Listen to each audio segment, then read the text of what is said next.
You are listening to the James Carpenter Podcast Show, episode number 1.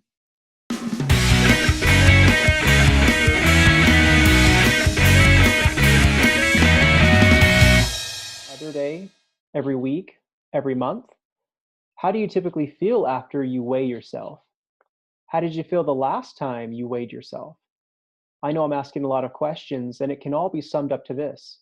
What are you making the scale number mean about you? Think about it. You get on and you allow yourself to be vulnerable for a moment. We usually do this in private.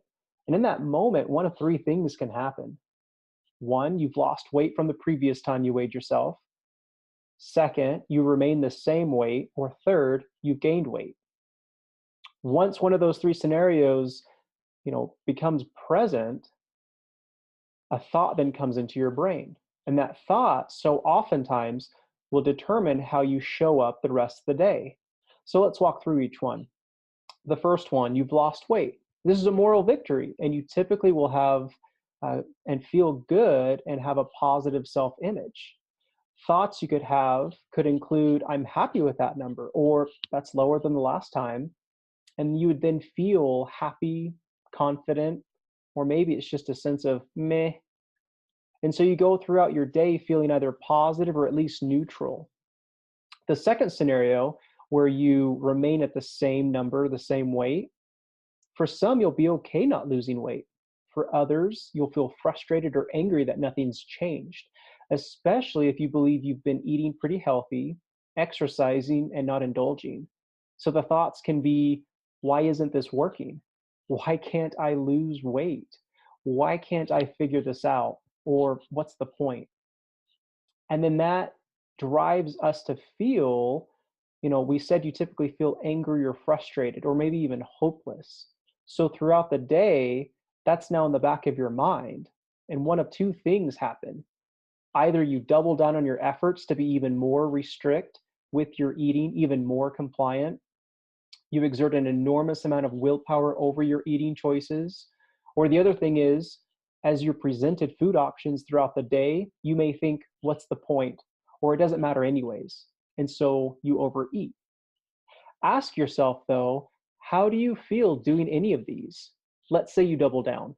Do you feel like you're starving or depriving yourself? In this scenario, where's the self-love? You're placing yourself under heavy rules and guidelines, and the scale may or may not reflect what you expect.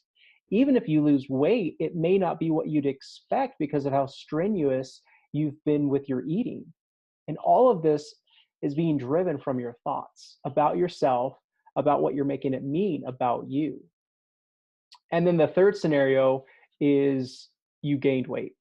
We can go back to the previous example and would expect a similar outcome with similar thoughts.